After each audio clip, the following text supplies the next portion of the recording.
Meus amigos, é isso aí mesmo que vocês entenderam. O Brasil já tem pelo menos um time nas quartas de final. Isso porque ficou definido que Botafogo e Palmeiras vão se enfrentar nas oitavas de final, já que o Palmeiras passou em primeiro no seu grupo e o Botafogo passou em segundo no seu grupo e alguns gols foram fazendo as caminhadas de Palmeiras e Botafogo irem mudando ao longo dessa terceira rodada da fase de grupos, até que teve a combinação para que eles se enfrentassem nas oitavas de final. O Botafogo conseguiu um grande feito, passar no grupo considerado mais difícil, e o Palmeiras foi buscar um resultado que em algum momento estava o deixando até em risco de não classificar.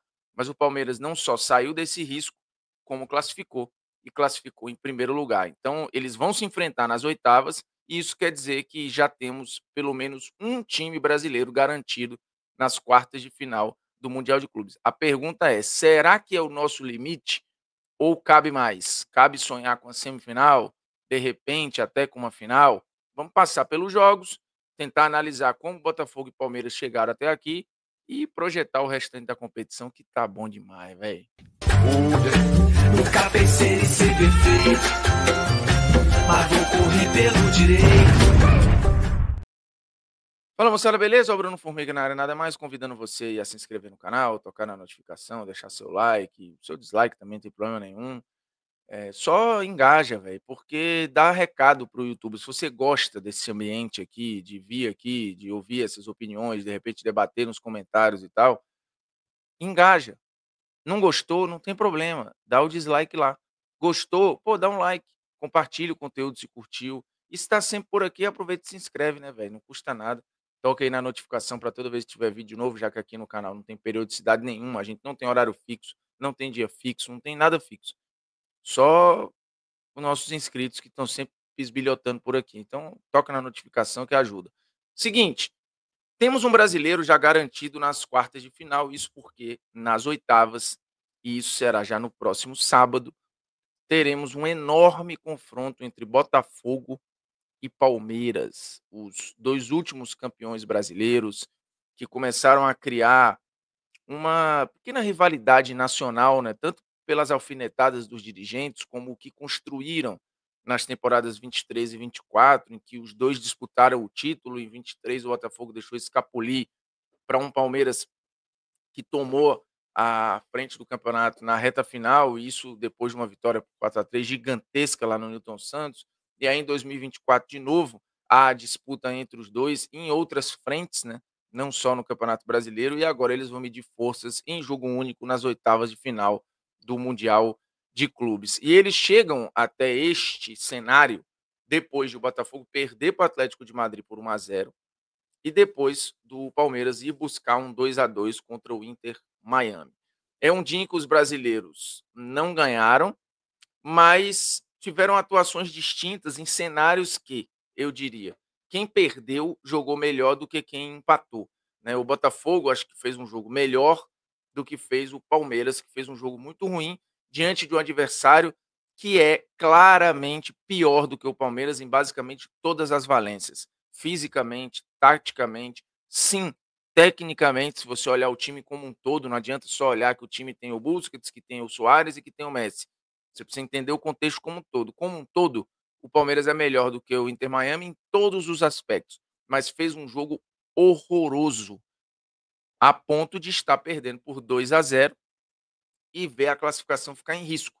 E por que ficar em risco? Porque no momento em que o Soares faz o 2-0, no desenho do outro jogo, Porto e Al Ahly, bastava o Porto fazer um gol a mais para eliminar o time do Palmeiras nos critérios de desempate. E ia ser uma tragédia gigantesca, né? Porque o Palmeiras era apontado como candidato sério a brigar pelo primeiro lugar, que ele acabou conseguindo, mas passou por um perrengue pouco projetado, repito, diante de um time mais fraco. E é curioso, assim, eu estou gravando o vídeo na terça-feira de manhã. Na terça à noite, teremos um Flamengo e Los Angeles, que para o Flamengo não vale nada, assim, do ponto de vista de classificação, porque o Flamengo já está garantido, mas é curioso ver que o Brasil tem tido alguma dificuldade contra os times da MLS, né? A vitória do Botafogo diante do Seattle Sounders não foi uma vitória tranquila, pelo contrário, e o John ainda salvou o Botafogo no último lance do jogo. E o empate do Palmeiras contra o Inter Miami também foi trágico do ponto de vista de atuação e de rendimento. E acho que o Palmeiras, num desenho geral, foi pior que o Inter Miami o tempo inteiro. E aí eu vou tentar esmiuçar jogo a jogo para depois projetar o Botafogo e Palmeiras e depois ver o que acontece se Botafogo e Palmeiras, em chegando nas quartas de final, se eles têm possibilidades, dependendo de beliscar uma semi e sei lá, um brasileiro aparecer na final da Copa do Mundo de Clubes, que seria, acho que, mais do que o projetado lá atrás, pelas lógicas normais de mercado, de investimento, de, enfim, intensidade, num geral, o nível de competitividade, por aí vai. Vamos lá. Atlético e Botafogo. O Atlético ganhou por 1-0, gol do Griezmann, que não adiantou nada. O Atlético, pelos critérios de desempate, foi eliminado.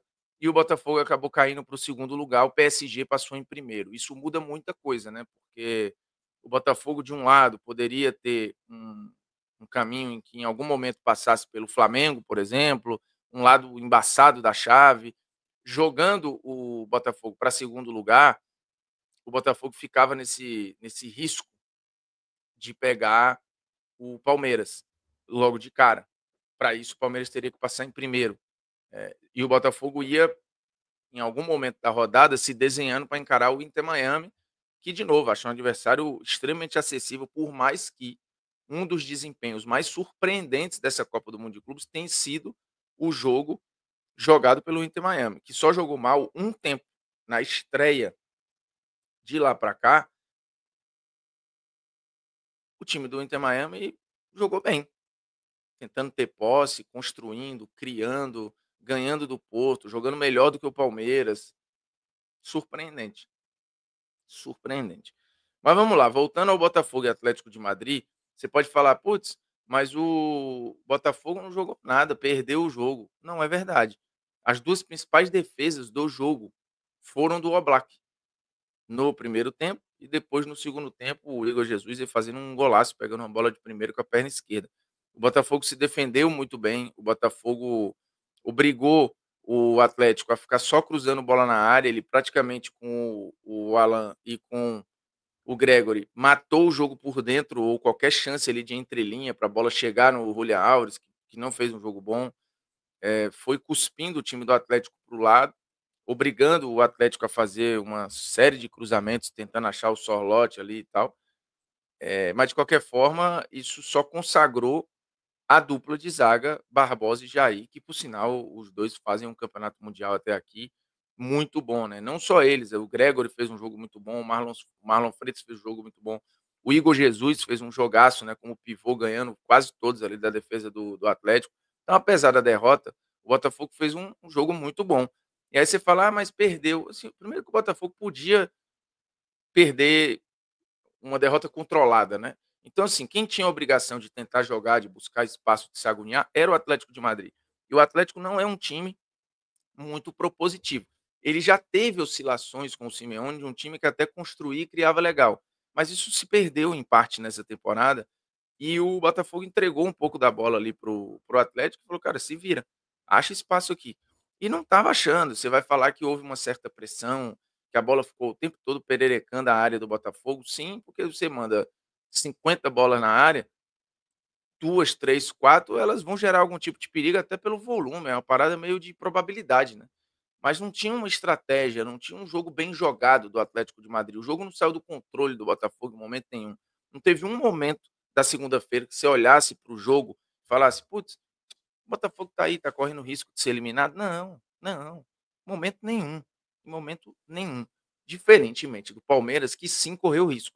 Correu risco, porque não estava jogando bem contra o Inter Miami, porque tomou 2-0 e porque estava vendo em algum momento da janela o Porto ganhar do Al-Ahly, do Egito, e precisar de um gol a mais só para, no critério de desempate, tirar o Palmeiras do mata-mata.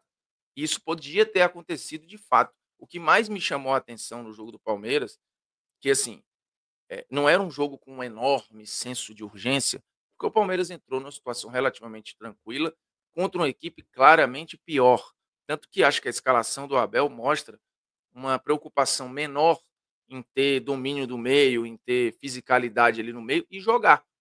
ele faz uma escolha sem um primeirão volante, né, ao não colocar o Aníbal e colocar o Lucas Evangelista, ele quer um time que vai jogar. As mudanças que o Abel fez davam um pouco desse tom.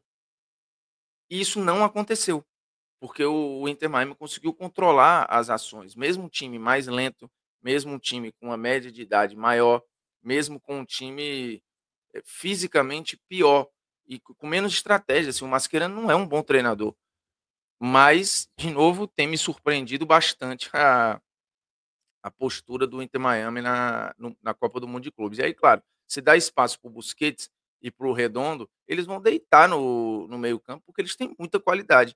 O Busquets, só no primeiro tempo, ele tocou na bola quase que 60 vezes. E isso, assim, não é mais um garoto tendo espaço para pensar, para decidir o que vai fazer. Sim, assustador eh, a falta de intensidade, de pressão do Palmeiras em cima do portador da bola. Assim, foi um negócio que eu poucas vezes vi o Palmeiras ser tão passivo na marcação. E aí você dá espaço para pensar para o Busquets, para o Redondo, para o Messi, para o próprio Suárez, eles vão criar, eles vão criar. E eu não entendi a estratégia do Palmeiras em algum momento, parecia entregar a bola para o Inter e tentar sair em velocidade em contra-ataque. Quem toma o gol de contra-ataque é o Palmeiras, né, num desleixo total pós uma bola parada. O Suárez escora uma bola ligação direta e aí escancara a defesa do Palmeiras para o 1-0.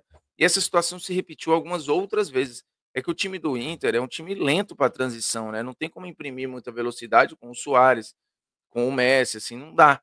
Não tem como, assim, não tem ritmo. Tanto que algumas vezes o Inter Miami tinha até o campo escancarado para correr, mas como a bola caiu no pé do Suárez ou no Messi, eles tinham que dar uma segurada na transição para esperar ter umas opções para aí sim tentar avançar. Eu lembro no segundo tempo, teve um contra-ataque muito bom que caiu nos pés do Suárez, mas, cara, ele estava sozinho, não tinha como ele aguentar. Ele segurou, essa bola voltou lá no goleiro do Inter Miami. Então, assim, e o Inter, claro, se jogar. O jogo foi no ritmo que era confortável para o Inter Miami. Se o Palmeiras acelera o ritmo, como fez contra o Porto, como fez contra o próprio Al, o Inter não aguentava, pô. Quem assiste a MLS, quem acompanha, a gente transmite na TNT. O Inter Miami é um time muito exposto. Tanto que, assim, foi esculachado na semifinal da Conca Champions. É verdade que de lá para cá houve uma evolução no time. Houve uma evolução. Mas esse salto, ele não era suficiente para você incomodar o Palmeiras do jeito que o Inter incomodou. E aí tem muito não sei se da má aplicação das ideias do Abel no jogo específico, se os jogadores estavam desligados e mais tranquilos, porque o pior já tinha passado. Eu não, cara, não dá para saber. Mas a execução foi muito ruim. O Abel, depois da coletiva, falou sobre: ah, não, mas jogar bonito, não tem nada a ver. A questão não é sobre jogar bonito, é sobre jogar mal. O Palmeiras jogou mal, não tem nada a ver com beleza de jogo. O Palmeiras executou mal até a sua proposta, que não é bonita. Mas quando é bem executada, dá tudo certo. Porque jogar bem é uma coisa, jogar bonito é outra, e a beleza é um conceito muito subjetivo, né? No caso do Palmeiras contra o Inter Miami, a atuação foi ruim sob todos os aspectos. E agora a gente vai ter um Botafogo e Palmeiras. Por mais que o Palmeiras esteja invicto, são 2 empates, uma vitória, o Botafogo não chega invicto. Só que o Botafogo chega num momento de execução de ideias melhor que o Palmeiras. E acho que com peças individuais, num viés de alta, melhor que o Palmeiras. O que eu quero dizer com isso é que eu vejo o Botafogo com um leve favoritismo para o jogo, o que não quer dizer absolutamente nada, porque este Palmeiras já demonstrou que isso para eles não importa. Então, não tem nada garantido de classificação. O fato é que teremos ou o Palmeiras ou Botafogo nas quartas de final do Mundial de Clubes, o que é fantástico. O futebol brasileiro já está garantido num lugar tão alto já, né? Tão alto. E aí, assim, preciso entender depois disso que o confronto pode ser contra Chelsea, contra um Bayern de Munique, contra um Benfica, contra o Boca, vai depender ainda do desenho, isso vai ser definido.